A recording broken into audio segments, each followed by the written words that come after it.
உலக தமிழர்களுக்கும் தமிழறிந்த மாந்தர்களுக்கும் தமிழன் தொலைக்காட்சியின் வணக்கம். இன்றைய அரசியல் அரங்கம் நிகழ்விற்கு தேசிய மக்கள் கட்சியின் தமிழ்நாடு மாநில கொள்கை பரப்பு செயலாளர் திருமிகு சனில்குமார் அவர்கள் வருகை தந்திருக்கிறார். அவரோடு நாம் பேசுவோம். வணக்கம். வணக்கம். தேசிய மக்கள் கட்சி வட மாநிலங்களில் தெரியும், சில மாநிலத்தில், தமிழ்நாட்டில் கொஞ்சம் பேருக்கு தெரியலாம், அது அரசியலில் முழுவதுமாக ஈடுபட்டு இருக்கிறவர்களுக்கு தெரியலாம். மக்களுக்கு கொஞ்சம் பேருக்கு தெரியாமலும் இருக்கிறது. உங்கள் கட்சி பற்றி சொல்லுங்கள். தேசிய மக்கள் கட்சி 2013ஆம் ஆண்டு PS சங்மா முன்னாள் சபாநாயகர் அவர்களால் தொடங்கப்பட்டது. அதுக்கு பின்னர் அது தேசிய கட்சியாக அங்கீகாரம் பெற்று சீரும் சிறப்புமாக வட மாநிலங்களில் சிறப்பாக செயல்பட்டு வருகிறது. இப்போ யார் அதற்கு தலைவராக? இப்போது மேகாலயா சிஎம்மாக இருக்கும் காங்கிரஸ் சங்மா அவர்கள் அதனுடைய தலைவராக செயல்பட்டு கொண்டிருக்கிறார். அவருடைய ஜெனரல் செக்ரட்டரி, அவருடைய அண்ணன் ஜேம்ஸ் சங்மா அவர்கள் கட்சியை பலப்படுத்த வேலை செய்து கொண்டிருக்கிறார். ஒரு நாடாளுமன்ற உறுப்பினர் இருக்காங்க, அவங்களும் அந்த குடும்பத்தை சேர்ந்தவங்க. ஆமாம், அகதாஸ் சங்மா அவர்களும் நாடாளுமன்றத்தில் எம்பியாக இருக்கிறார்கள். அதாவது ஒரு பெரிய ஒரு ஆளுமை சங்மா அவர்கள், அவருடைய கட்சி அவர் பிறந்த பகுதிகளில் மட்டும் அல்லது அவரை அறிந்த அந்த வட பிரதேசங்கள் மட்டும் இருக்கிறது. இந்த இடங்களில் வெகுவாக பரவவில்லை. அதற்கு காரணம் என்ன நினைக்கிறீங்க? அவர் தன்னுடைய கொள்கையை பரப்புறதுக்கு நிறைய தலைவர்களை அப்பாயிண்ட் பண்ணாங்க.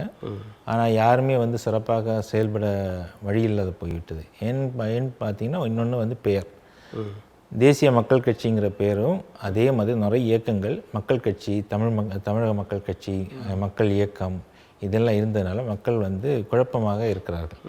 இந்த குழப்பத்தையே சரி பண்ணுறதுக்கே கொஞ்சம் கால அவகாசம் தேவைப்படுற மாதிரி இருக்குது. இதை சரி செய்து நம்ம கொஞ்சம் ரீச் ஆகிட்டோம்னா தேசிய மக்கள் கட்சி சிறப்பாக மக்களிடையே சென்று சேரும். இப்போ தமிழ்நாட்டில் தலைவர், பொதுச் செயலாளர் இவங்கெல்லாம் இருக்காங்களா? அவங்களுடைய பெயர்கள், அவங்க யாருன்னு சொல்லுவாங்க? தமிழ்நாட்டில் திரு ஜி ஸ்ரீனிவாசன் அவர்கள் தலைவராக செயல்பட்டு கொண்டிருக்கிறார்கள். கடந்த ஒரு வருட காலமாக அவர் தான் பொறுப்பேற்று நமது கட்சியை வழிநடத்தி கொண்டிருக்கிறார். அப்புறம் கார்த்திக் என்பவர் பொதுச் செயலாளராக செயல்பட்டு கொண்டிருக்கிறார். ரமேஷ், அப்புறம் ஸ்ரீனிவாசன் இவர்கள்லாம் செயலாளர்களாக செயல்பட்டு கொண்டிருக்கிறார். இப்போ அதாவது ஊடகங்களில் இந்த மாதிரியான விவாதங்களில் இப்படிலாம் நீங்கள் கலந்து கொள்வதில்லை, உங்களுடைய சுவரொட்டிகள் பார்ப்பதில்லை, இல்லை சுவர் விளம்பரங்கள் அப்படிலாம் இல்லை. இந்த பின்னடைவு அல்லது இந்த தயக்கத்திற்கு காரணம் என்ன நினைக்கிறீங்க? முதல்ல நாங்கள் மக்களை சென்றடைய வேண்டும் என்ற கோணத்தை வேலை செய்து கொண்டிருக்கிறோம். ஏன்னு பார்த்தீங்கன்னா, மக்களிடையே சென்றால்தான் இந்த போஸ்டர் இதெல்லாமே மக்களிடையே ஒரு ரீச்சை கொடுக்கும். சாதாரணமாக கொடுக்குறதுனால என்ன ஆகும்னா, ஏதோ ஒரு மக்கள் இயக்கம் பண்ணுறாங்க அப்படின்னு நினைக்கிறதுனால நாங்கள் ஒரு கட்சி சார்பாக பண்ணோம் அப்படிங்கிறதுக்கு மெம்பர்ஷிப் அதிகமாக ஒர்க் பண்ணிகிட்ருக்கோம். ஒரு 4-5 டிஸ்ட்ரிக்ட் தான் மேக்ஸிமம் இப்போ ஃபோக்கஸ் பண்ணி ஒர்க் பண்ணிகிட்ருக்கோம். இதனால் என்ன ஆகுதுன்னா, மக்கள் மாவட்ட தலைவர்கள் அந்த ஏரியாவில் போஸ்டர்கள் இதெல்லாம் போட்டு சின்ன சின்ன ப்ரோக்ராம்ஸ் பண்ணிகிட்ருக்கோம். மாநில அளவில் இன்னும் ஆரம்பிக்கல. இடையில ஒரு ப்ரோக்ராம் பண்ணியிருந்தோம் சேலத்தில். அதில் அந்த தேசிய பொதுச் செயலாளர் திரு ஜேம்ஸ் சங்மா அவர்கள் பங்கேற்று நமக்கு ஒரு உத்தரத்தை கொடுத்துட்டு அவர் அந்த நிகழ்ச்சியை நடத்தியிருந்தோம். அந்த நிகழ்ச்சி சிறப்பாக நடந்திருந்தது. அதிலே நிறைய கூட்டமும் மக்களும் வந்திருந்தார்கள். இப்போ தமிழ்நாட்டில் புகழ்பெற்ற அல்லது செல்வாக்கு மிக்க கட்சிகள் பல இருக்கின்றன. அந்த கட்சிகளோடு ஒரு குறைந்தபட்ச ஒரு தொடர்பில், ஒரு இணக்கத்தோடு நீங்கள் செயல்பட்டால் உங்களுடைய வளர்ச்சியும் இருக்கும் அப்படின்னு நினைக்கலாம்ல? கண்டிப்பாக. அதுக்கான முயற்சிகள் எதுவும் எடுத்திருக்கீங்களா? முயற்சிகள் நடந்து கொண்டிருக்கிறது. சரியான கட்சி, சரியான கூட்டணி அமையும் போது இன்னும் சிறப்பாக செயல்பட வாய்ப்பு அதிகமாக உள்ளது. இப்போ தமிழ்நாட்டில் அண்ணா பல்கலைக்கழகத்தில் ஒரு விரும்பத்தகாத ஒரு நிகழ்வு நடந்திருக்கிறது. அதை பல்வேறு கோணங்களில் விவாதிக்கப்படுகிறது. எதிர்க்கட்சிகள் அதை அடுத்த தேர்தலுக்கு பயன்படும் என்ற விதத்தில் அதை பெருசாக பண்ணுறாங்கன்னு சொல்லி திராவிட முன்னேற்ற கழகம் சொல்கிறாங்க. இதை பற்றிய உங்கள் கருத்து என்ன? எங்களை பொறுத்த வரைக்கும் ஒரு பெண்ணுக்கு நடந்த அநீதியாகவே நாங்கள் இதை பார்க்கின்றோம். அது சாதாரண மக்களாக இருக்கட்டும், இல்லை கல்லூரி படிக்கும் மாணவியாக இருக்கட்டும், இல்லை கிராமப்புறங்களுக்கு நடக்கும் அநீதிகளான இந்த மாதிரியான சம்பவங்களாகட்டும், எல்லாமே மக்களுக்கு எதிராக நடக்கின்ற ஒரு குற்றங்களாகவே நாங்கள் பார்க்கின்றோம். இது வந்து குறிப்பிட்ட அண்ணா பல்கலைக்கழகம் நடந்ததுனால அது பெரிய விஷயமோ இல்லை கிராமங்களில் நடக்கிற சின்ன விஷயமோ அப்படி எடுக்க முடியாது. எங்களுக்கு எல்லாருமே சமம், எல்லா மக்களுமே சமம். அப்போ எல்லாருக்குமே இந்த மாதிரி எப்பவுமே நடக்கக்கூடாது, இந்த மாதிரி ஒரு நிகழ்வு நடக்கக்கூடாது என்பதுக்கு பாதுகாப்பை பலப்படுத்த வேண்டும். இன்னும் அதிகமான பாதுகாப்பு எங்கெல்லாம் தேவைப்படுகிறதோ அதுக்கு ஏற்ற மாதிரியான பாதுகாப்புகளையும் அதுக்கான வழிமுறைகளையும் இந்த அரசு செய்வது தான் எங்களுடைய கோரிக்கையாக இருக்கும். இதை உங்கள் கட்சி சார்ந்து ஒரு அறிக்கையாக இல்லது வேண்டுகோளாக கோரிக்கையாக முதலமைச்சருக்கெலாம் அனுப்பியிருக்கீங்களா? எங்கள் தலைவர் அனுப்பியிருக்கிறார். இப்போ இது தொடர்பாக எல்லா கட்சிகளுமே போராட்டங்கள் ஆர்ப்பாட்டங்கள்லாம் நடத்துகிறாங்க. உங்களுடைய கட்சி நிலைப்பாடு? எங்கள் கட்சி வந்து எல்லாருக்கும் போராட வேண்டிய கட்டத்திற்குன்னா இதுக்கு மட்டும் முழுமையாக ஊக்காமல் எல்லாத்துக்கும் சமமாக போராட வேண்டிய என்ற நோக்கிலே நாங்கள் போராடி கொண்டிருக்கிறோம். இப்போ நீங்கள் இருப்பது கன்னியாகுமரி. ஆமாம். தலைவர் சேலமில் இருக்காங்க. இப்போ உங்கள் பகுதியை பொறுத்தவரை திராவிட முன்னேற்றக் கழகம், காங்கிரஸ், அண்ணா திராவிட முன்னேற்றக் கழகம், பாரதிய ஜனதா கட்சி, நாம் தமிழர், இப்படியெல்லாம் எல்லாருமே ஒரு இடத்த வகிக்கிறீங்க. உங்களுடைய கட்சி உங்கள் பகுதியில் நீங்கள் ஏன்னா கொள்கை பரப்பு செயலாளர் இருக்கிறதுனால உங்கள் பகுதியில் எந்த அளவிற்கு வளர்ந்துருக்கிறது? எங்கள் ஓரளவுக்கு தான் வளர்ந்து கொண்டிருக்கிறது. என்னில் வந்து எங்களுடைய கன்னியாகுமரி மாவட்டத்தை பொறுத்த வரைக்கும் தேசிய கட்சிக்கு அதிகமான ஈர்ப்பு உண்டு. அது முற்காலத்திலேருந்து இன்றைக்கு வரைக்கும் மாநில கட்சியை விட தேசிய கட்சிக்கு தான் அதிகமான முக்கியத்துவம் கொடுக்கிறார்கள். அந்த வகையில் நமது கட்சிக்கு முக்கியத்துவம் வந்து கொண்டிருக்கிறது, வளர்ந்து கொண்டிருக்கிறது. இப்போ பாரதிய ஜனதா கட்சியும் கூட அந்த பார்வையில் தான் மக்கள் வாக்களிக்கிறாங்க. பாரதிய ஜனதா கட்சி அதை ஒரு முக்கியமான இடமாக தமிழ்நாட்டில் முக்கியமான இடமாக கருதுகிறாங்க. அவங்களுடைய வளர்ச்சி அந்த பகுதியில் இப்போ வளர்ந்து இருக்கிறதா இல்லை குறைந்து இருக்கிறதுன்னு நினைக்கிறீங்களா? இப்போது பார்க்கும்போது அது கொஞ்சம் குறைவாக இருக்கிறது. அப்போ யார் வளர்ந்துருக்குறாங்க? வளர்ந்தது வந்து பிற கட்சிகள், அதாவது சின்ன சின்ன கட்சிகள் கொஞ்சம் கொஞ்சம் அந்த இதை எடுத்திருக்கிறார்கள்.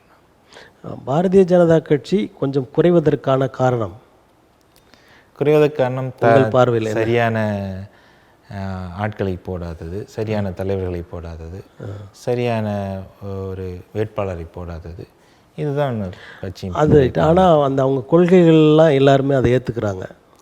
கொள்கையினால் அவங்களுக்கு குறைபாடு இல்லை. கன்னியாகுமரி மாவட்டத்தை பொறுத்தவரைக்கும் கொள்கைகளுக்கு முக்கியத்துவம் கொடுக்கப்படவில்லை, அதிகமாக வேட்பாளருக்கு தான் முக்கியத்துவம் கொடுப்பார்கள். அதுவும் சாதிக்கு தான் முக்கியத்துவம். சாதி முக்கியம் கிடையாது, படித்தவர் கொஞ்சம் நல்லா பண்ணுவார், எங்களுக்கு மக்களுக்கு ஏதாவது செய்வார் அப்படிங்கிற ஒரு எண்ணத்தில் தான் மேக்சிமம் ஓட்டுகள் விழும். நல்ல ஒரு மனிதருக்கு கண்டிப்பாக ஓட்டு கிடைக்கும். நாம் தமிழர் கட்சி அந்த பகுதியில் கொஞ்சம் அதிகமான செல்வாக்கை பெற்றிருப்பது போல ஒரு கருத்து இருக்குது. அதற்கு காரணமாக என்ன நினைக்கிறீங்க? அது ஒரு காலத்தில் இருந்தது, ஆனால் இன்றைக்கி நம்ம மாவட்டம் படித்த மாவட்டம், ஸோ அந்த கட்சியின் உள்நோக்கங்கள் எல்லாம் தெரிந்து கொண்டதுனால் இன்றைக்கி அந்த அளவுக்கு வளர்ச்சி இல்லை.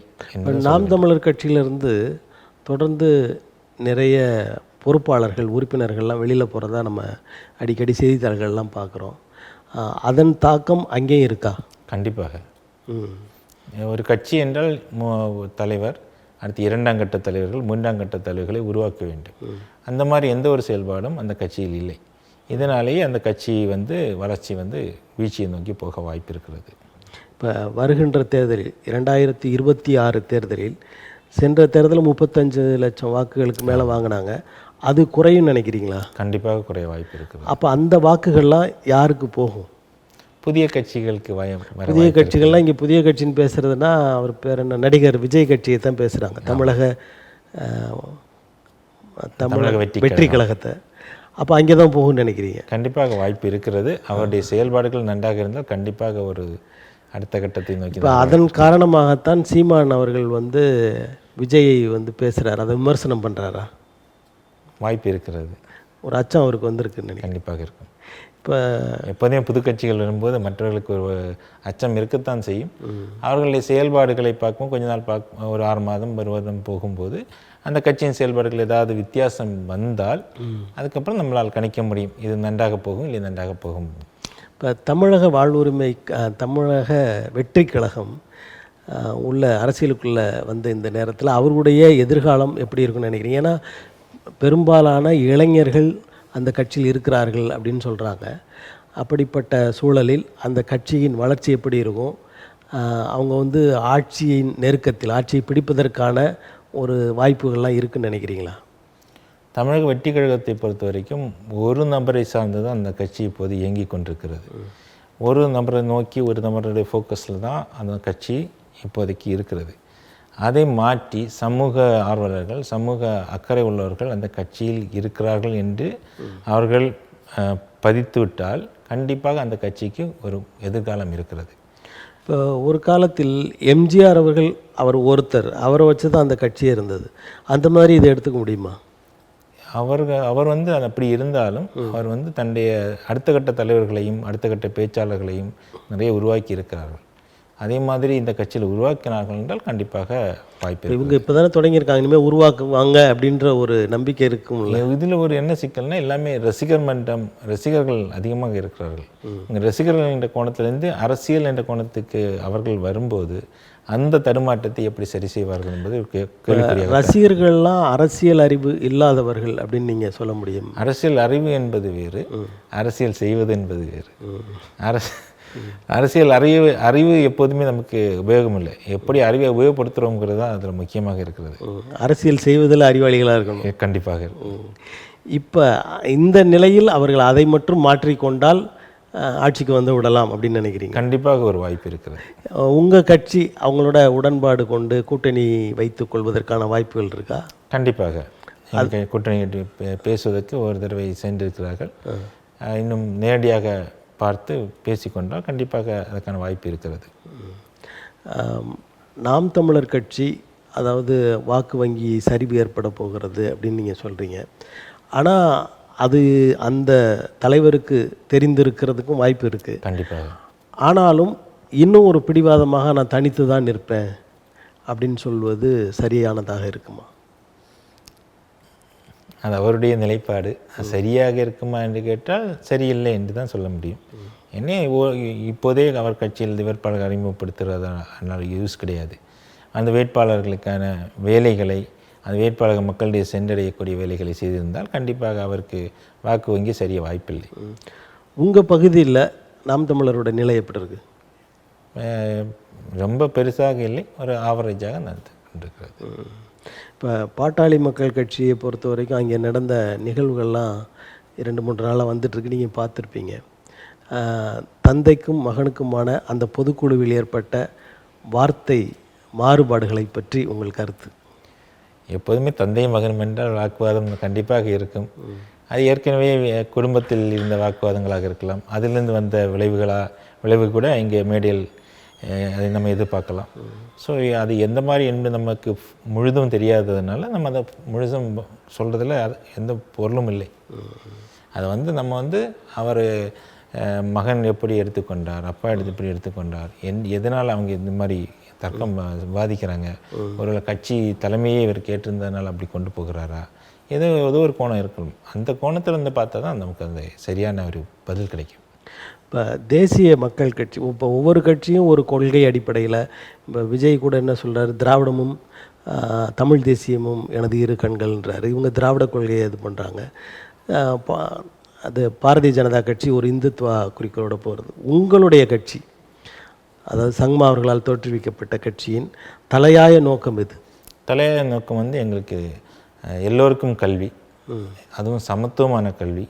அதனால தான் அந்த புத்தகத்தை நீங்கள் கண்டிப்பாக சின்னமாக வைத்திருக்க காரணமே எல்லோருக்கும் கல்வி கிடைக்க வேண்டும், அது சமத்துவமாக கிடைக்க வேண்டும், ஒடுக்கப்பட்ட மக்களுக்கும் மற்றவர்களுக்கும் எந்த விதமான ஏற்றத்தாழ்வு இல்லாமல் ஒரே மாதிரி கிடைக்க வேண்டும் என்பது எங்களுடைய முக்கிய நோக்கம். அப்புறம் பார்த்திங்கன்னா ஒடுக்கப்பட்ட மக்களுடைய உயர்வு, நலிந்த பெண்களுடைய உயர்வு, இதையெல்லாம் எங்களுடைய முக்கிய நோக்கமாக இருக்கிறது. இப்போ இதையெல்லாம் இந்தியா முழுவதுமாக நீங்கள் கொன்று சென்று விட்டீர்களா? உங்கள் கட்சி கொண்டு போயிட்டாங்களா? உண்மையை சொன்னால் இல்லை என்று தான் சொல்ல வேண்டும். இப்போ கல்வியை பற்றி அதுக்கு முதன்மை இடம் கொடுத்து செயல்படுறீங்க. கல்வியை விட மருத்துவம் என்பது முக்கியமாக இருக்குன்னு நினைக்கிறீங்களா, இல்லை அது 2ஆம் இடம் தானா? கல்வி தான் முதலிடம். கல்வி அறிவு இருந்தால் மட்டும்தான் சரியான மருத்துவர்கள் கூட கண்டுபிடிக்க முடிகிறது. இன்றைக்கி மருத்துவம் கூட ஒரு படித்தவர்களும் படிக்காதவர்களும் செய்கிற ஒரு இடமாக இருக்கிறது. மருத்துவத்திலும் நல்ல கல்வி அறிவு இருந்தால் மட்டும்தான் மருத்துவத்தையும் சரியாக செய்ய முடியும். அப்போ கல்வி அறிவு தான் முதலிடத்தை பிடிக்கிறது. இப்போ கெஜ்ரிவால் அவர்கள் அவர் அந்த தேர்தல் நடக்க போகுது, அதுக்காக அவர் என்ன சொல்கிறாருன்னா, முதியோருக்கான மருத்துவத்தை முழுவதுமாக இலவசமாக்குவோம் அப்படின்னு சொல்கிறாங்க. இந்த திட்டத்தை அல்லது இந்த அறிவிப்பை நீங்கள் எப்படி பார்க்குறீங்க? கண்டிப்பாக நல்ல அறிவிப்பாக தான் நான் பார்க்குறேன். ஏன்னா முதியோர்கள் வந்து ஒரு கட்டத்துக்கு மேலே இன்றைக்கி ஒரு 60 வயசு தாண்டும் போது அது வேலை பார்த்தவர்களாக இருக்கலாம், வேலை பார்க்காதவர்களாக இருக்கட்டும், அதுக்கப்புறம் அவர்களுடைய வருமானம் என்பது ஒரு கேள்விக்குறியாக இருக்கிறது. அது மட்டும் இல்லாமல் 60 வயதுக்கு முன்னால் வாழ்ந்த ஒரு லைஃப் ஸ்டைலுக்கும் 60 வயதுக்கு பின்னால் வர லைஃப் ஸ்டைலுக்கும் நிறைய மாற்றங்கள், பெரிய வேறுபாடு இருக்கிறது. இந்த வேறுபாட்டில் அவர்கள் தவிக்கும் போது இந்த வேறுபாட்டை அவங்களால் மனதளவில் ஏற்றுக்கொள்ளக்கூடிய மனநிலையில் அவங்க இல்லை. அதையும் தாண்டி அவங்களுக்கு சரியான மருத்துவம் கிடைக்கலன்னா, சரியான நேரத்தில் கிடைக்கலன்னா அவங்க ரொம்ப தடுமாறுறாங்க. என்ன பிள்ளைங்க இன்றைக்கி யாருமே பார்க்குறதில்ல. இன்றைக்கி ஒரு பிள்ளை 2 பிள்ளை இருக்குது, வீட்டில் இல்லை, அவங்க வெளியூரில் இருக்காங்க, வெளிநாடுகளில் இருக்காங்க. அப்போ யார் பார்ப்பாங்க? இந்த கேள்விக்கு சரியான பதில் இன்னும் இல்லை. அதே மாதிரி முதியோர்களுக்கான பணவரவு எல்லாருக்கும் ஒரே மாதிரி ஒரு பென்ஷன் கொடுத்துருந்தா இன்னும் நல்லா இருந்திருக்கும். அதையும் கொடுக்கவில்லை. ஏழை பணக்காரன் ஏதோ அந்த வேறுபாடு பதவியை வகித்து அந்த மாதிரி ஓய்வூதியம் வழங்கப்படுகிறது. அந்த ஏற்றத்தாழ்வும் ரொம்ப கஷ்டமாகத்தான் இருக்கிறது. அதனால் ஏழை முதியோர்களுக்கு ஒரு மருத்துவங்கிறது ஒரு கேள்விக்குறி தான். எல்லா அரசு மருத்துவனையும் சரியாக கவனிக்கிறாங்கட்டு அதுவும் கவனிக்கிறது இல்லை. அதுக்கு ஒரு ரெக்கமெண்டேஷன் லெட்டர் தேவைப்படுது, யாராவது பெரிய ஆட்களுடைய பின்துணை தேவைப்படுகிறது. இதையெல்லாம் பார்க்கும்போது எல்லா மருத்துவமனைகளும் இலவசமாக இருந்தால் அது நன்றாகத்தான் இருக்கும். இந்த மருத்துவம் என்பது முதியோர்களுக்கு மட்டும் இலவசம் என்று இருக்க வேண்டும் என்று எண்ணுகிறீர்களா, அல்லது எல்லா மக்களுக்குமே மருத்துவம் இலவசமாக ஆக்கப்பட வேண்டும் அப்படின்னு நினைக்கிறீங்களா? எல்லா மக்களுக்கும் மருத்துவம் இலவசமாக ஆக்கப்பட வேண்டும். அதுக்கு ஒரு சரியான வழிமுறையும் இருக்க வேண்டும். இந்த உங்களுடைய ஆட்சி ஒரு வேளை வருமானால், இல்லது இப்போ உங்கள் மாநிலத்திலே நடக்குது, மேகாலயாலே இருக்குது, அங்கேயெல்லாம் இந்த மாதிரியான திட்டங்கள்லாம் அறிமுகப்படுத்தப்பட்டிருக்கிறதா? சிறந்த திட்டங்கள் செயல்பட்டு கொண்டிருக்கிறது. அதாவது இந்தியாவிற்கு வழிகாட்டியாக, இல்லை உங்களுடைய அந்த திட்டத்தை இந்தியா எடுத்துக்கொள்ளும் அளவிற்கு அந்த திட்டம் ஏதாவது புதிய திட்டங்கள் அங்கே இருக்கா? அங்கே கல்வி அறிவுக்கு முக்கியத்துவம் கொடுத்து கல்வி அறிவை அதிக மக்கள் சென்று சேர்க்க. இங்கே சென்னை இப்போ தமிழ்நாட்டை பொறுத்த வரைக்கும் பார்த்திங்கன்னா இந்த மகளிர் உரிமை திட்டம் அந்த எல்லா மாநிலங்களும் அதை எடுக்க தொடங்கிட்டாங்க. அதாவது எந்த இலவசம் கொடுக்கூடாதுன்னு சொன்ன பாரதிய ஜனதாவே அதை கையில் எடுக்க ஆரம்பிச்சிருக்காங்க. அப்படிப்பட்ட முன்மாதிரிகளை உங்களது அந்த தலைவரும் பொதுச் செயலாளர்கள் எடுத்திருக்கிறாங்களா? அது மாதிரியான செய்திகள் உங்களுக்கு இருக்கா? அதெல்லாம் பண்ணணும். மகளிருக்கான எம்பவர்மெண்ட், மகளிருக்கு புதிய புதிய திட்டங்கள், அவங்கள வாழ்க்கை முறையை மாற்றும் திட்டங்கள், இதற்குன்னு மத்திய அரசு வந்து நிதி வாங்கி அவங்களுக்கு செஞ்சிட்ருக்காங்க. சுய உதவி குழுக்கள் மூலமாக அவங்களுக்கு பெரிய ஒரு மாற்றத்தை உருவாக்கி இருக்கிறார்கள். அப்புறம் கல்வி நிலையங்கள் மேம்பாடு, எல்லா மக்களையும், ஏன்னா அங்கே வந்து பழங்குடியினர் அதிகம், அந்த பழங்குடியினருக்கான கல்வி அறிவு எல்லா இடத்துலையும் சென்று சேரன்னு சொல்லி ஒரு பெரிய ஒரு புரட்சி மாதிரி பண்ணிகிட்ருக்காங்க. கண்டிப்பாக அது ஒரு பெரிய மாற்றத்தை கொடுக்கும். ஏன்னா சின்ன ஒரு மாநிலம் சிறந்த ஒரு மாநிலமாக இன்றைக்கி மேகாலயா இருக்கிறது. இப்போ இந்திய அரசை பொறுத்தவரை அவர்கள் போகிற பாதையை உங்கள் கட்சி ஏற்கிறதா, இல்லை அதுக்கு மாறுபான எதிர்ப்பான செயல்பாடுகளில் நீங்கள் செயல்படுறீங்களா? எதிர்ப்பு ஆதரவு என்பதில்லை, இன்னும் நன்றாக செய்திருக்கலாம் என்று தான் சொல்ல தோணும். ஆனால் விட அதிகமாக செய்யலாம், இன்னும் அதிகமாக செய்யலாம். இன்னும் மக்களுக்கு, ஏழை மக்களை பற்றி இன்னும் அவர்களே கொஞ்சம் கவனிக்கலாம், முக்கியத்துவம் கொடுக்கலாம், ஒடுக்கப்பட்ட மக்களை முக்கியத்துவம் கொடுக்கலாம், பெண்களுக்கு முக்கியத்துவம் கொடுக்கலாம். இந்த மாதிரி சில மாற்றங்களை நாங்கள் எதிர்பார்க்குறோம். உங்கள் கட்சி அந்த இந்தியா கூட்டணி இருக்குல்ல, அந்த கட்சிகளோட இருக்கிறீங்களா? அந்த கூட்டணியில் இருக்கீங்க? இப்போ எந்த கூட்டணியிலும் இல்லை, எல்லாத்தையும் விலகி கொண்டோம். இப்போ ஒன்றிய அரசு கொண்டு வருகிற மசோதாக்கள் திட்டங்களுக்கெல்லாம் அந்த வாக்களிக்கிறது அவங்களுக்கு சாதகமாகவா எதிராக வாக்களிக்கிறீங்களா? இது வரைக்கும் சாதகமாக தான் வாக்களித்து கொண்டிருந்தோம். இப்போ நிலைப்பாடு மாறிவிட்டிருக்கிறது. மணிப்பூர் பிரச்சனைக்கு அப்புறம் நாங்கள் அவருக்கான ஆதரவை திரும்ப பெற்றுள்ளோம். கடந்த காலங்களில் அமித்ஷா அவர்கள், உள்துறை அமைச்சர், ஒரு வார்த்தையை சொன்னார். அதாவது அம்பேத்கர் என்று சொல்வதை விட ஒரு கடவுள் பேரை சொன்னால் உங்களுக்கு சொர்க்கம் மாதிரி கிடைக்கும் அப்படின்ற ஒரு வார்த்தையை நாடாளுமன்றத்திலே சொன்னார். இதை நீங்கள் எப்படி பார்க்கிறீர்கள்? அவருடைய இவ்வளோ பெரிய ஒரு மனிதர் தன்னுடைய வார்த்தையை தவறாக உபயோகப்படுத்தி கொண்டான்னு தான் இப்போ சொல்ல முடியும். அம்பேத்கர், டாக்டர் பிஆர் அம்பேத்கரை பொறுத்த வரைக்கும் எல்லோருக்குமே ஒரு ரோல் மாடல். அவர் தான் உலகத்திலேயே அதிகமான பட்டங்களை பெற்றவர். அந்த அளவுக்கு ஒரு பெரிய நம்முடைய அரசியலமைப்பையும் உருவாக்கியவர். இவ்வளோ பெரிய ஒரு காரியத்தை செஞ்சு அவரை நம்ம எல்லோருக்கும் பொதுவான ஒரு மனிதராக இருக்கிற ஒரு சமூகத்துக்கான மனிதராக பார்த்து கொண்டிருக்கிறோம். அப்படி அல்ல, இந்தியாவுக்கான ஒரு பெரிய மாமேதை. உலகத்திலே 2 மாமேதைகளில் ஒருத்தர் அவர். அப்படிப்பட்ட ஒருத்தரை எந்த இடத்துலையும் அவமதிக்க வேண்டிய சூழல் உருவாகக்கூடாது. அதை அவர் தவிர்த்திருக்க வேண்டும். இப்போ அவருடைய அந்த கூற்றுனால, அவர் பேசுனதுனால அந்த கட்சிக்கு அதாவது செல்வாக்கு குறையும் அப்படின்னு நினைக்கிறீங்களா? கண்டிப்பாக ஒரு குறிப்பிட்ட மக்கள் மனதில் அது ஒரு தாக்கத்தை உருவாக்கி இருக்கும். அவர்கள் அந்த பதிலை கண்டிப்பாக தேர்தலில் காண்பிப்பார்கள். இப்போ 2-3 நாட்களுக்கு முன்பு அகிலேஷ் யாதவ் அவர்கள் வாக்குச்சீட்டு முறை தான் வேண்டும், அந்த இயந்திர முறை இருக்கக்கூடாது அப்படின்னு சொல்ல ஆரம்பிச்சிருக்கார். உங்கள் பார்வை எப்படி அதில்? இன்றைக்கு நிறைய இடங்களில், நிறைய துறைகளில் டெக்னாலஜி வந்ததுனால தான் லஞ்சங்கள் குறைந்துள்ளது. அப்படின்னா டெக்னாலஜி கண்டிப்பாக தேவை.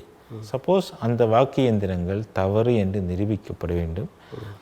அதனுடைய செயல்பாடுகள் சரியில்லை, அந்த வாக்கு இயந்திரம் இந்த மாதிரி ஒர்க் பண்ணக்கூடாது. இன்றைக்கி அந்த ஹேக் பண்ணுறது, இதையே தடுக்கக்கூட எத்தனையோ ஜாமர்ஸ் இருக்குது. ஸோ ஏன் ஜாமர்ஸ் யூஸ் பண்ணக்கூடாதா? எலக்ட்ரானிக் ஜாமர்ஸ், எந்த எலக்ட்ரான் இதுவும் அதை குறிப்பிட்ட எலக்ட்ரானிக் டிவைஸ் மட்டும் ஒர்க் பண்ணுற மாதிரி ஜாமர்ஸை செட் பண்ணி அப்படி கூட ஒர்க் பண்ணலாமே. அப்புறம் அதையும் அவங்க கொண்டு வர மாட்டேங்கிறாங்க. வாக்குச்சீட்டு தான் இதுக்கு தீர்வு கிடையாது.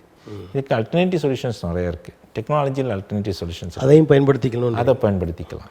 இப்போ வாக்குச்சீட்டு பயன்படுத்துவதை விட இந்த இயந்திரங்கள் பயன்படுத்தப்படுவது, அதாவது முறைப்படி அதை பயன்படுத்தினால் நல்லதுன்னு நினைக்கிறீங்களா? கண்டிப்பாக. ஏன்னா இதில் நிறைய கோல்மால்லாம் பண்ணிடுறாங்கன்னு தானே இப்போ அடிக்கடி அதை சீரமைக்கலாம் இல்லையா? இப்போ நம்ம ஒரு வெப்சைட் உருவாக்குறோம், அதில் ப்ராப்ளம்ஸ் இருந்துச்சுன்னா நம்ம சரி பண்ணுறோம். அதே மாதிரி தான் இதுவும் ஒரு மிஷின் இருக்குது, அந்த மிஷினை நம்ம சரி பண்ணலையா, அதேமாதிரி இந்த மிஷினை சரி பண்ணிக்க வேண்டியது தானே. சரியாக சரி பண்ணிக்கிறதும் அதுக்கான கண்காணிப்புகளை பிற கட்சிகளிடம் கொடுத்தாலே போதுமே.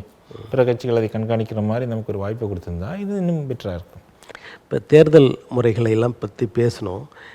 கடந்த சில நாட்களுக்கு முன்பு அந்த கேமரா மூலம், சிசிடிவி கேமரா மூலம் வாக்குப்பதிவு நடைபெறுது, அந்த தகவல்களை எல்லாம் தர தேவையில்லை அப்படின்னு சொல்லி தேர்தல் கமிஷன் ஒரு இதை கொண்டு வந்திருக்காங்க, சட்டத்தை. அதை எப்படி பார்க்குறீங்க நீங்கள்? மக்களுக்கு எல்லாமே டிரான்ஸ்பரண்டாக இருக்கிறதா நம்முடைய ஜனநாயக நாட்டுக்கு முக்கியமான ஒரு இதாக இருக்கணும். இல்லைன்னா ஜனநாயக நாடு சொல்கிறதுக்கே நம்ம அர்த்தம் இல்லையே. ஜனநாயக நாடுங்கிறது எல்லாமே டிரான்ஸ்பரண்டாக இருக்கணும், தெளிவாக இருக்கணும், மக்களுக்கு புரிகிற மாதிரி இருக்கணும். எல்லாம் புதிர் மாதிரி நிறைய விஷயங்கள் இருக்குது. இன்றைக்கி இந்த புதிர்கள் எதுக்கு போடுறாங்க? நம்மளை முட்டாளாக்குறதுக்கு. இந்த முட்டாளாக்குற முறையை மாற்றிட்டாங்கன்னாலே பாதி விஷயம் நன்றாக இருக்கும். தமிழ்நாட்டை பொறுத்தவரை பாரதிய ஜனதா கட்சி தலைவர் அண்ணாமலை அவர்கள் எதிர்க்கட்சி நாங்கள் தான் அப்படின்னு மற்ற எல்லோருமே நினைக்கிற அளவிற்கு அடிக்கடி பேசப்படுகிறார். எதையாவது ஒன்று செய்து கொண்டிருக்கிறார். இப்போ கூட அந்த அண்ணா பல்கலைக்கழக விவகாரத்தில் சாட்டையால் அடிச்சுக்கிறாரு. இதெல்லாம் நீங்கள் எப்படி பார்க்குறீங்க? உண்மையிலே இதுதான் தீர்வா அப்படின்னு ஒரு கேள்வி இருக்குது. அதுக்கப்புறம் பார்த்தீங்கன்னா தன்னை மட்டும்தான் பிராண்டிங் பண்ணுறாரு.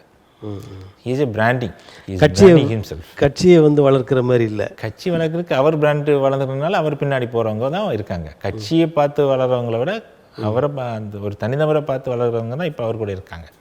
இப்போ கட்சிங்கிற கேள்வி கேட்டால் இவர் தான் சொல்லுவாங்க. அப்போ அதுதான் வித்தியாசமாக இருக்குது. இப்போ கட்சிக்குன்னு வந்தாங்கன்னா அது வேறு மாதிரி போயிடும், இது இவருக்குன்னு வர்றதுனால இது வேறு மாதிரி போகும். அப்போ ரெண்டுக்கும் டிஃப்ரென்ஸ் இருக்குது, வித்தியாசம் இருக்குது இல்லையா?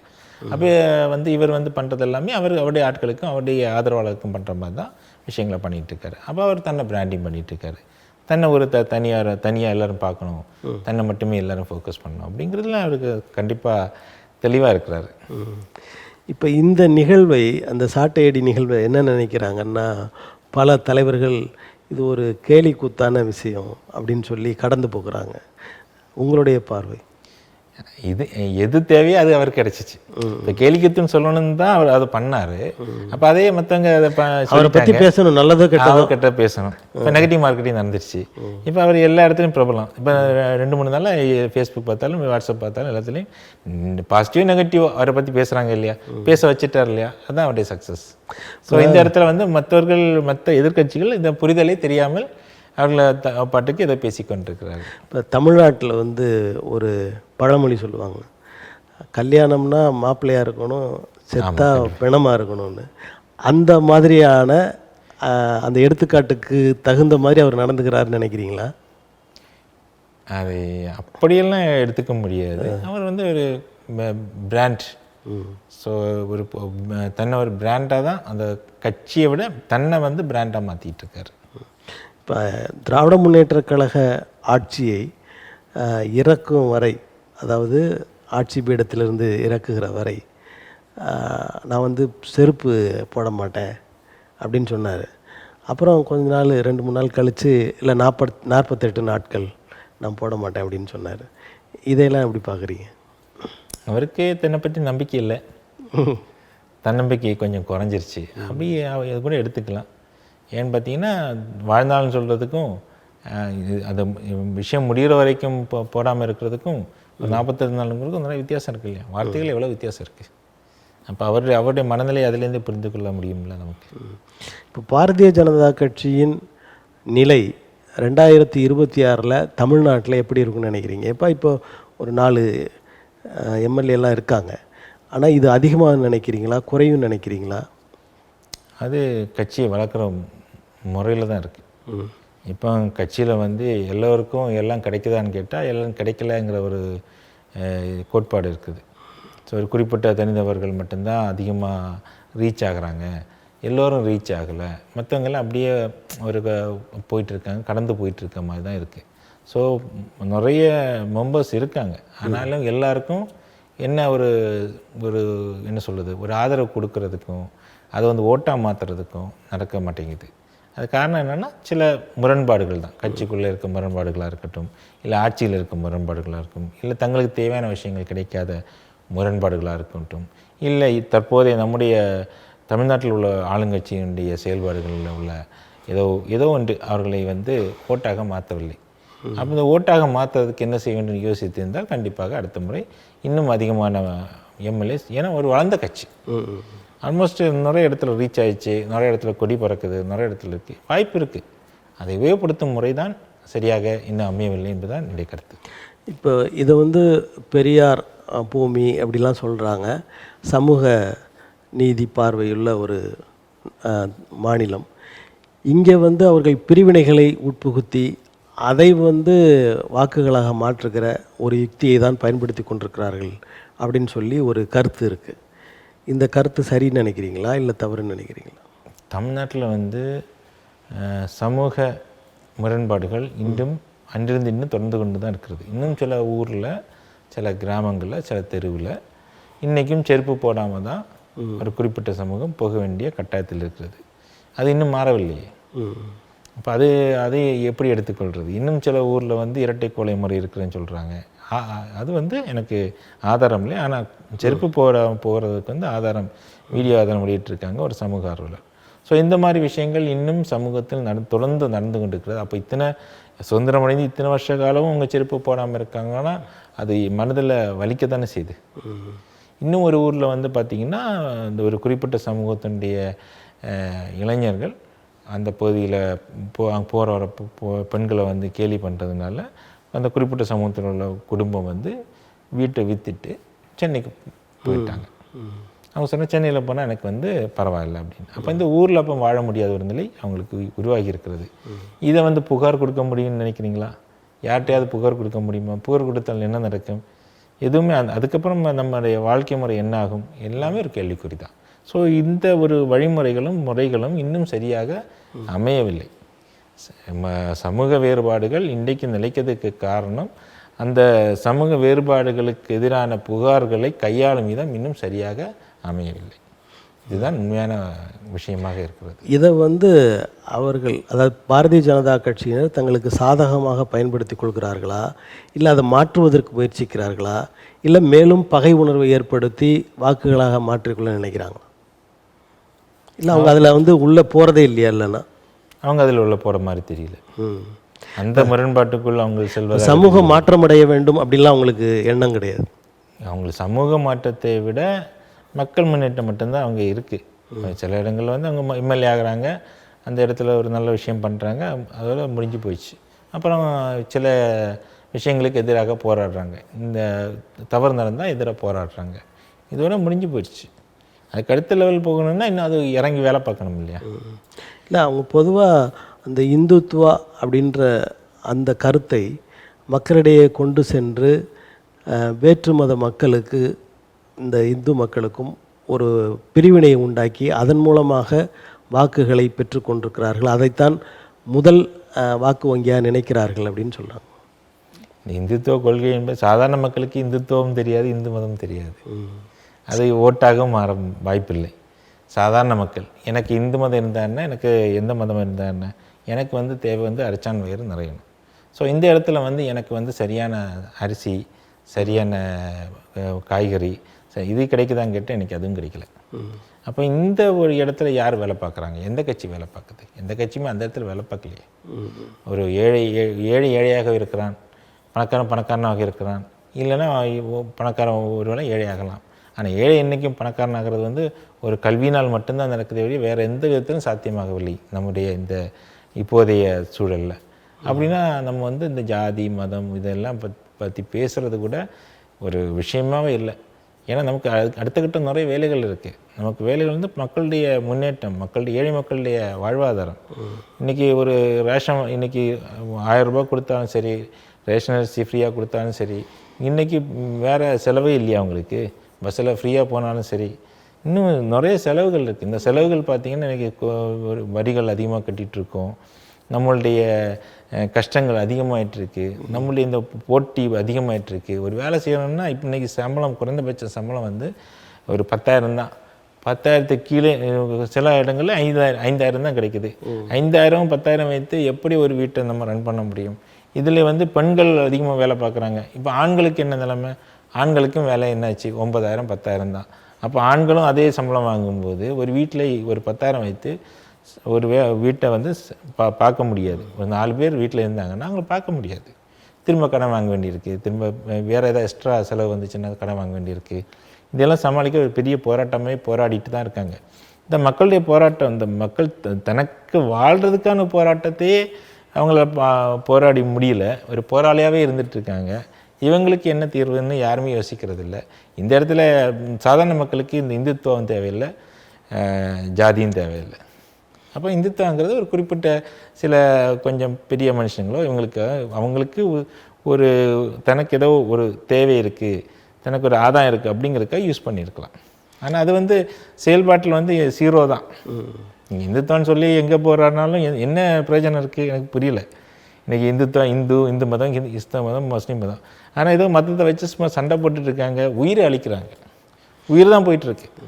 ரிசல்ட்டு மக்களுடைய முன்னேற்றம் எங்கேயும் இங்கே பார்க்கவே முடியல. ரொம்ப வலிக்கிற ஒரு இடத்துல நம்ம இருக்கோம். இப்போ தமிழ்நாட்டு அரசியலில் சாதி என்பது முக்கியப்படுத்தப்படுகிறது, அதே மாதிரி சமயங்களும் முக்கியப்படுத்தப்படுகின்றன. அப்படின்ற போது நீங்கள் மக்களுக்கு இந்துவாக இருந்தால் என்ன, இந்துத்துவா இருந்தால் என்ன, அதெல்லாம் பொருட்டே இல்லை அப்படின்னு சொல்கிறீங்களே. ஆனால் அரசியல் சீட்டு கொடுக்குறதுன்னு வந்துட்டால் அந்த சாதி சமயங்கள் தானே உள்ளே போகுது. மக்களை முட்டாளாக்குறதுக்கு பல வழிகளை உபயோகப்படுத்துகிறாங்க. அதில் ஒரு வழியாக நம்ம அதை பார்க்குறேன். ஏன்னா மக்களை முட்டாளாக்குறதுக்கு அந்த நேரத்தில் எதை யூஸ் பண்ணால் சரியாக வரும்னு ஒரு ஜாதி இருக்குது, ஒரு பிரிவினை உருவாக்குனா அந்த பிரிட்டிஷ்காரன் செய்த அதே வேலை தான் இவங்களும் செய்கிறாங்க. ஒரு பிரிவினை உபயோகப்படுத்தி ஓட்டாக்குறாங்க, அவ்வளோதான். அந்த நேரத்தில் எதை செஞ்சால் ஓட்டு விடும், இதுக்கான வேலைகளை தான் பார்க்குறாங்க. அதில் வந்து சமூக சேவை செய்யணும், நல்ல சமூகத்தை மக்களும் அதே மாதிரி தானே. ஒரு நல்ல எத்தனையோ பேர் நிற்கிறாங்க, ஒரு சமூக சேவை ஒருத்தனை ஓட்டு போட்டு எடுக்கவே இல்லையே. எங்கேயாவது எடுத்துருக்காங்களா? கிடையாது.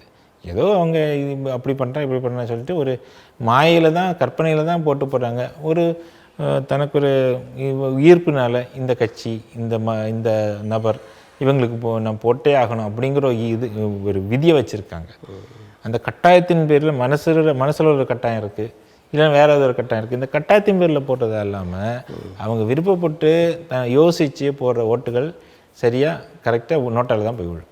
இப்போ அரசியல்வாதிகள் போலவே மக்களும் கொண்டிருக்கிறார்கள் அப்படின்னு சொல்ல வரீங்களா? அப்படி அதான் ஆதாயத்தை நோக்கி சென்று கொண்டிருக்கிறார்கள் மக்கள். தனக்கு ஏதாவது ஆதாயம் கிடைக்குமா அப்படின்னு தான் பார்க்குறாங்க. இப்போ நாங்கள் ஒரு தேசிய மக்கள் கட்சி, ஒரு நல்ல கட்சி, நேர்மையான கட்சி. என்னை பொறுத்த வரைக்கும் நான் இன்றைக்கும் ஒரு பொருளாதாரம் இல்லைன்னாலும் அரசியல் செய்யணும் அப்படிங்கிற ஒரு ஆசையில் நானும் இருக்கேன், என்னுடைய தலைவரும் அப்படி தான் இருக்கார், நாங்கள் கூப்பிட்றவங்களும் அப்படி தான் இருக்காங்க. பணம் வச்சு அரசியல் செய்ய வேண்டாம், நீங்கள் உங்கள் மனசு, உங்கள் உழைப்பு, ஒரு மனிதன் உழைச்சிங்க, மக்களுக்காக உழைங்க, அது மட்டும் போதும்னு சொல்லிட்டு எவ்வளோ பேரை கூப்பிட்ருக்கோம். ஆனால் எல்லோரும் கேட்குறது என்ன, எனக்கு காசு கிடைக்குமா, நான் இந்த கட்சியில் சேர்ந்தால் காசு கிடைக்குமா, ஆனால் பிற கட்சியில் போயிட்டு அங்கே காசு செலவு பண்ணுறாங்க. இந்த முரண்பாடே எனக்கு ஒரு பெரிய ஒரு கேள்விக்குறியாக இருக்கிறது. என்னடா இந்த முரண்பாடு இருக்குது மக்கள்கிட்ட. நாம ஒருத்தரை கட்சியில் சேர்க்க கூப்பிட்டா காசு கிடைக்குமா, அப்போ கட்சி கொள்கை தேவையில்லையா, அப்போ கட்சியோட நபர்கள் தேவையில்லையா, அவங்க நல்லவங்களை கட்டம் பார்க்குறது இல்லையா, அப்போ உனக்கு பணம் தான் முக்கியமா, அப்படி எதுக்கு நீ கட்சிக்கு வர, இந்த கட்சியில் நீ என்ன சாதிக்க போகிற, அப்படி தான் கேள்வி கேட்க தோணுது.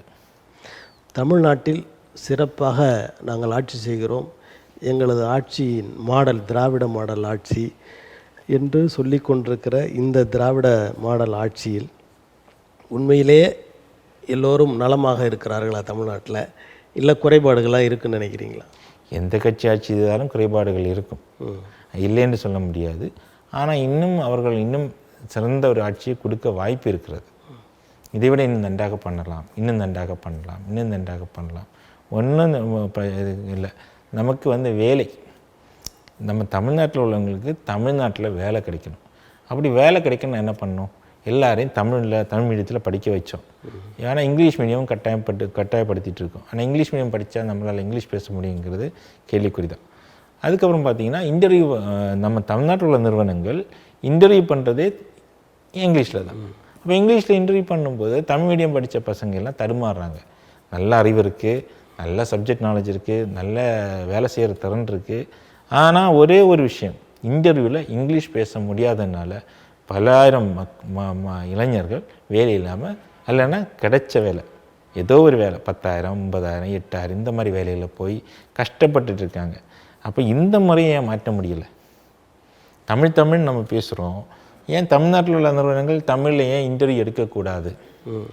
இன்றைக்கி தமிழில் இன்டர்வியூ எடுத்தால் எத்தனையோ மாணவர்கள் தங்களுடைய உணர்ச்சிகளை, தங்களுடைய ஆதங்கங்களை, தங்களுடைய உண்மையை, நேர்மையை சரியாக சொல்ல முடியும். இப்போ நான் உங்கள்கிட்ட தமிழில் பேச இவ்வளோ உணர்ச்சிபூர்வமாக பேச முடிகிறது. அதே இது இளைஞர்களும் அதே உணர்ச்சிபூர்வம் பேச முடியும், அதே தங்களுடைய அறிவையும் தங்களுடைய திறமைகளையும் வெளிப்படுத்த முடியும். இதன் மூலம் ஒரு ஹெச்ஆராக இருக்கவங்களுக்கு ஈஸியாக புரியும். இங்கிலீஷில் பேசும்போது அவங்க ப்ரிப்பேர் பண்ணி தான் ஒரு பேஜில் எழுதி வச்சுட்டு காணாமல் படிச்சுட்டு போய் சொன்னால் கிடைக்காதுன்னு கிடையாது. அது ஒரு 4-5 இன்டர்வியூ ஃபெயில் ஆனதுக்கப்புறம் தான் தெரியும், நான் இதுதான் பேசணும், இதுதான் பேசக்கூடாது அப்படின்னு. இன்றைக்கி யார் சரியாக இன்டர்வியூ பற்றி சொல்லிக் கொடுக்குறாங்க? அதே சொல்லிக் கொடுக்கலையே. அப்புறம் திறமைகள் தேவை இருக்குது, அறிவு தேவை இருக்குது, அப்புறம் படிக்கிற டெக்னாலஜி தேவை இருக்குது. இது எல்லாம் ஒரே நேர்கோட்டில் கொண்டு போனால் தான் வேலை கிடைக்கும். அப்போ இந்த வேலை கிடைக்கிறதுக்கு இங்கிலீஷ் தேவைங்கிறப்போ இந்த எல்லாமே போயிடுச்சு. வேலைவாய்ப்பு இங்கே இல்லைன்றீங்க, ஆனால் பல லட்சம் வட இந்தியர்கள் இங்கே வேலை பார்க்குறாங்க. அந்த நிகழ்வு நடந்து கொண்டே இருக்கிறது தொடர்ந்து. அதை எப்படி பார்க்குறீங்க? அதுக்கு காரணமும் நம்முடைய மக்கள் தான். ஏன்னா கம்மியான சம்பளத்துக்கு வேலைக்கு ஆள் கிடச்சின்னு அவங்களை எடுத்து போடுறாங்க. அவங்களுக்கு பிஹேவியர் நல்லா இருக்கா, அவங்களுடைய சரியாக வேலை செய்கிறாங்களா, அதெல்லாம் பார்க்குறதில்ல. ஏதோ ஒரு நம்மளில் ஒருத்தரை போட்டு செய்கிற வேலையை ஒரு 10 பேரை போட்டு செய்கிறாங்க. அவங்க நிறைய ஆள் இருக்க மாதிரி காமிக்கிறாங்க, நிறைய பெனிஃபிட்டை கொடுக்கறதில்ல, ஏமாற்றிடுறாங்க. ஸோ அவங்கள ஏமாற்றலாம், நம்ம ஆட்களை ஏமாற்ற முடியாது. அந்த ஒரு காரணமாகவும் இருக்கலாம். இப்போ ஒரு தொழிலில் ஒரு முதலாளின்னு இருக்கார், அவர் லாபத்தை மட்டும்தானே பார்ப்பார். அப்படி இருக்கும்போது தானே அந்த குறைந்த கூலி பெறுகிற அந்த வட இந்தியர்களை வேலைக்கு வைக்கிறாங்க. அதில் அவங்க மேலே எப்படி தவறு சொல்ல முடியும்? ஒரு அரசு எப்போதுமே தொழிலை நேர்மையாக நடத்துகிற விதத்தில் அதை கொண்டு செல்லணும். அப்போ நேர்மையாக கொண்டு சொன்னால் அவங்க வரி சரியாக கட்டணும், அவங்களுடைய மூலப்பொருட்கள் எல்லாமே கலப்படம் இல்லாமல் இருக்கணும், எந்த விதமான தவறுகளும் இருக்கக்கூடாது. இப்படி கொண்டு போகிற ஒரு நிறுவனமாக அது இருந்திருந்தால் கண்டிப்பாக சரியான நபர்களை தான் எடுத்திருப்பாங்க. ஸோ இதில் வந்து எல்லாத்துலேயுமே ஏதோ ஒரு தில்லுமுள்ளு நடக்கிறதுனால இந்த மாதிரி நடக்க வாய்ப்பு இருக்குது. அப்படி இதையும் வந்து இன்னும் அவங்க அரசு செய்திருக்கலாம். எல்லோருக்கும் ஊதியம் இவ்வளோ தான் அப்படின்னு ஃபிக்ஸ் பண்ணியிருந்தால் அவங்க நார்த் இந்தியன்ஸுக்கும் அதே ஊதியம் கொடுத்துருப்பாங்க. அப்போ நார்த் இந்தியன்ஸ் இந்த ஊதியத்துக்கு கிடைக்கும்போது நம்ம தமிழ்நாட்டு மக்கள் இதே ஊதியத்துக்கு கிடைப்பாங்கன்னு சொல்லிட்டு நம்ம தமிழ்நாட்டு மக்களுக்கு ஊதியத்தை கொடுத்து அவங்க வேலைக்கு வச்சுருப்பாங்க. ஆனால் அந்த அரசு பண்ணலையே. அப்போ அவங்க கம்மியான வேலைக்கு வந்தவங்கள கம்மியான வேலைக்கு இருக்கட்டும்னு சொல்லி அரசு அதை கை கட்டிட்டு பார்த்துட்ருக்கு. அப்போ நம்ம இளைஞர்கள் அதே சம்பளத்துக்கு வேலைக்கு போனால் நமக்கு அந்த பழப்பு ஓடாது. ஏன்னா வட இந்தியர்கள் வந்து பார்த்திங்கன்னா ரேஷன் அரிசியை வாங்கி அவங்களெல்லாம் செஞ்சு சாப்பிட்டுட்ருக்காங்க. அதுக்கப்புறம் வந்து பார்த்திங்கன்னா வருஷத்துக்கு ஒரு தடவை தான் வெளியூருக்கு அவங்க ஊருக்கே போகிறாங்க. ஸோ எந்த பந்தமும் இல்லாமல் இருக்காங்க, வேறு செலவுகள் இல்லை. அதனால் அவங்க சமாளிக்க முடியுது. ஒரே ரூமில் 10 பேர் 20 பேர் சமாளித்து சாப்பிட்டுட்ருக்காங்க. எல்லாத்துலேயும் அவங்க காம்ப்ரமைஸ் பண்ணுறாங்க. நம்மளால் நம்ம ஊரில் இருக்கோம், சொந்த ஊரில் இருந்தால் காம்ப்ரமைஸ் பண்ணுறது உங்களுக்கே தெரியும். நம்ம ஒரு சமூக கட்டுப்பாட்டில் இருக்கோம், ஒரு நல்ல ஒரு சமூகத்தில் இருக்கோம். அப்படின்னா சமூகத்தில் உள்ள விருந்துகள் நிகழ்ச்சிகள் இதிலெல்லாம் நம்ம அந்த கௌரவத்தோடு செல்ல வேண்டியிருக்கு. அந்த கௌரவத்தை விட்டு கொடுத்து நம்ம இங்கே வேலை பார்க்க முடியாது. அப்படின்னா எல்லாருக்கும் ஒரே மாதிரியான ஊதியம் அரசு ஃபிக்ஸ் பண்ணியிருக்கணும். அப்படி ஃபிக்ஸ் பண்ணியிருந்தால் கண்டிப்பாக நம்முடைய மக்கள் இங்கே வேலை கிடைச்சிருக்கும். இப்போ தமிழ்நாட்டு மக்கள் குறைந்த ஊதியத்திற்கு வேலைக்கு போகாமல் அதன் காரணமாக வடநாட்டு மக்கள்லாம் வந்து வேலை செய்கிறாங்க. அப்போ தமிழ்நாட்டில் இருக்கிறவங்க, தமிழ்நாட்டில் பூர்வ குடிகளாக இருக்கிறவங்க ஒரு மேன்மையான நிலைக்கு போயிருக்கிறாங்க.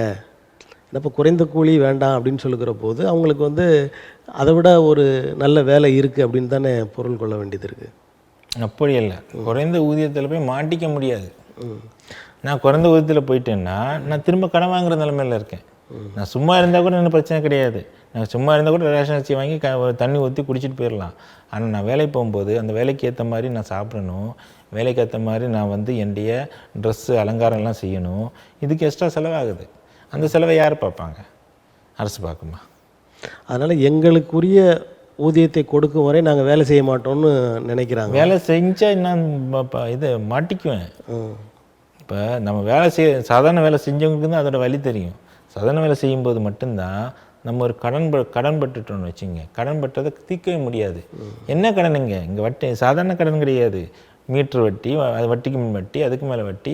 ஒரு சாதாரண பேங்கில் வட்டி எடுத்தால் கூட நம்மளை வந்து வட்டி ஒரு தடவை கட்டலைன்னா கூட நம்மளை வீட்டை விட்டு வெளியே தடுத்துறாங்க, அடிக்கிறாங்க, போலீஸ். இதுக்கெல்லாம் பயந்து தான் நம்ம வந்து அந்த வேலைக்கே போக முடியாத கட்டாயத்தில் இருக்கோம். போயிட்டோன்னா மாட்டேங்க, ஏதோ பெட்டர் வேலை எங்கேயாவது கிடைக்குமா, வெளிநாட்டில் கிடைக்குமா, அப்படி ஓடிட்டுருக்கோம். அதுதான் நம்முடைய பெரிய கஷ்டமாக இருக்குது. சிலங்க சொந்த வீடு இருக்குது அப்படின்னா ஓகே அட்ஜஸ்ட் பண்ணிக்கலாம். ஆனால் ஒரு வாடகை வீட்டில் இருக்கோம், வாடகை வந்து 5000 ஆகுது, தண்ணிக்கு 500 ஆகுது, கரண்ட் பில் 500 ஆகுது. எப்படி சமாளிக்க முடியும்? அப்புறம் என்ன வாங்க முடியும்? ஒரு பிள்ளைக்கு ஒரு எக்ஸ்ட்ரா ஒரு பன்னு கூட வாங்க முடியாது. அந்த கட்டத்தில் நம்ம மாட்டிகிட்ருக்கோம். ஒரு அம்மாவும் ஒருத்தர் வேலை செஞ்சு அவ்வளோதான், முடிஞ்சு போச்சு. அப்போ எக்ஸ்ட்ரா இன்கம் வர்றதுக்கு எந்த சோர்ஸும் கிடையாது. அதனால தான் மகளிர் உரிமை தொகை வரும்போது அவங்களுக்கு ஓட்டு கொடுக்கறதுக்கு காரணமும் அதனால தான். ஏதோ ஒன்று கிடைக்குதுன்னு தான் யோசிச்சுட்ருக்காங்க. இப்போ இன்றைய நிலையில் தமிழ்நாட்டில் ஒரு தேர்தல் வச்சாங்கன்னு வச்சுக்கோங்க, 2026 நடக்க போகுது. அதுக்கு முன்னாடி இருக்குதுன்னு நினச்சா இப்போ எந்த கூட்டணி வெல்லும் அப்படின்னு நினைக்கிறீங்க? கூட்டணிகள் முதல்ல மாறும். இந்த கூட்டணிகள் மாறும்போது எந்த கூட்டணியில் வந்து வலுவான கரங்கள் இருக்கிறதோ, மக்களுக்கான கரங்கள் இருக்கிறதோ அந்த கூட்டணி கண்டிப்பாக வெற்றி வாய்ப்பு இருக்கிறது. அதாவது இப்போ வெற்றிக்கு வந்து கட்சிகள் முக்கியம் இல்லை, அந்த கட்சிகள் ஏற்படுத்துகிற கூட்டணி தான் முக்கியம் அப்படின்னு நினைக்கிறீங்களா? 2 விதத்துலையும் பார்க்கலாம். தனி கட்சியாகவும் தனி கட்சிகள் நல்ல நபர்களை போட்டு நல்ல வேலை செய்கிறாங்கன்னா அவங்களுக்கும் ஓட்டு கிடைக்க வாய்ப்பு இருக்குது. அது ஸ்ட்ராட்டஜியை பொறுத்து மாறுது. இன்றைக்கி ஸ்ட்ராட்டஜிக்கு தான் ரொம்ப முக்கியத்துவம் கொடுக்குது. ஏன்னா அதுக்கான ஸ்ட்ராட்டஜிஸ் நிறைய வந்திருக்காங்க. அந்த ஸ்ட்ராட்டஜிஸ் பண்ணுற விஷயங்கள்னால அவங்க கொடுக்குற எதிர்பார்ப்புகள், மக்களுக்கு கொடுக்குற வாக்குறுதிகள், இதை சம்மந்தப்படுத்தியும் வாக்குகள் மாறுகிறது, இல்லைன்னு சொல்லவே முடியாது. அப்போ எப்படி வாக்குறுதி கொடுக்குறாங்க, அந்த ஸ்ட்ராட்டஜி கண்டிப்பாக அவங்கள மாட்டுது. அண்ணா திராவிட முன்னேற்றக் கழகம் 3-4 பிரிவுகளாக பிரிந்து போய்விட்டது. அதனால் செல்வாக்கு குறைந்து விட்டது. தொடர்ந்து ஒரு 10 முறையாக அவர்கள் தோல்வியை தழுவி வருகிறார்கள். அப்படின்ற நிலையில் இனிமே அவர்கள் ஆட்சிக்கு வருவதற்கான வாய்ப்புகள் இருக்குன்னு நினைக்கிறீங்களா? விட்டு கொடுத்த கண்டிப்பாக ஆட்சிக்கு வர வாய்ப்பு இருக்குது. தங்களுக்குள்ளே விட்டு கொடுத்து எல்லாரையும் அரவணைச்சு நம்முடைய புரட்சி தலைவர் எம்ஜிஆர் சொன்ன மாதிரி அவருடைய கொள்கையோட எல்லாரும் ஒன்றிணைஞ்சாங்கன்னா கண்டிப்பாக ஒரு பெரிய மாற்றம் வரும். அப்போ இந்த பிரிந்து போனவரெல்லாம் ஒன்று சேரணுன்றீங்க. கண்டிப்பாக. அதற்கான வாய்ப்பே இல்லைன்னு அந்த பொதுச் செயலாளர் எடப்பாடி சொல்கிறாரு. அது எம்ஜிஆர், புரட்சித்தலைவர் எம்ஜிஆர் எப்படி ஃபாலோ பண்ணுறாங்கிறத பொறுத்து தான்.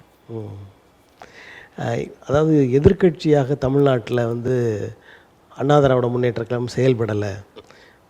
ஆட்சி அதிகாரத்தில் இருக்கிறவர்கள் என்ன தவறு செய்தாலும் உடனடியாக அதை தட்டி கேட்கிற அளவிற்கு, அதற்கு போராட்டம் ஆர்ப்பாட்டம் நடத்துகிற அளவிற்கு அவங்க செல்லலை, ஒரு மிதமாகவே இருக்கிறாங்க அப்படின்னு சொல்லி ஒரு கருத்து இருக்குது.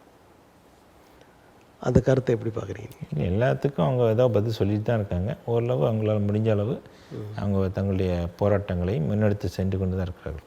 இப்போ அவங்க வந்து பாரதிய ஜனதா கட்சியில் இல்லை, அந்த கூட்டணியில் இல்லை. ஆனால் பாரதிய ஜனதா கட்சியை விமர்சிக்கிற அளவிற்கு அந்த கட்சி தலைவர்களை, அமித்ஷாவையோ இல்லை நரேந்திர தாமோதர் தாஸ் அவர்களையோ அவர்கள் விமர்சிப்பதில்லை அப்படின்னு சொல்கிறாங்க. இதற்கு காரணம் எதிர்காலத்தில் கூட்டணி அமைத்து கொள்ளலாம் என்ற ஒரு நினைப்பா, அல்லது இந்த இடி போன்ற அமைப்புகள் சோதனைக்கு வந்துவிடும் என்ற நினைப்பா, அது எதுவாக இருக்கும்னு நினைக்கிறீங்க? தேவையில்லாமல் பேச வேண்டாம் நினச்சிருப்பாங்க. எதுக்கு தேவையில்லாமல் இதெல்லாம் பேசணும், எல்லாம் சரியாக ஒருவேளை அவங்களுக்கு எல்லோரும் சரியாகவே போய் கொண்டிருக்கிறது, எல்லாம் நல்லா நடந்துகிட்ருக்கு அப்படின்னு நினச்சிருந்தா கூட அதை பற்றி பேசாமல் இருந்திருக்கலாம். ஆனால் தமிழ்நாடு அரசு செய்கிறதில் நிறைய குற்றங்கள் மாறுபாடுகள்லாம் சொல்கிறாங்க, போராட்ட ஆர்ப்பாட்டம் நடத்துகிறீங்கன்னு நீங்கள் சொல்கிறீங்க. ஆனால் ஒன்றிய அரசு செய்கிறவற்றில் எந்த விதமான கருத்துக்களும் சொல்லாமல் இருப்பதற்கு அது சரியாக நடக்கிறது அப்படின்ற இல்லை, அதுலேயும் சில கண்டனங்கள் தெரிவிச்சுட்டு தான் இருக்காங்க. ஏதோ ஒரு விஷயங்கள் பேசிட்டு தான் இருக்காங்க. இப்போ இந்த அண்ணா திராவிட முன்னேற்றக் கழகம் மறுபடியும் பாரதிய ஜனதா கட்சியோடு ஒரு கூட்டணி வைப்பதற்கான வாய்ப்பு இருக்குன்னு நினைக்கிறீங்களா? அரசியல் எப்போதுமே நிரந்தர எதிரிகள் கிடையாது. ஆனால் கண்டிப்பாக அரசியலில் மாற்றங்கள் நடந்து கொண்டு தான் இருக்கும்.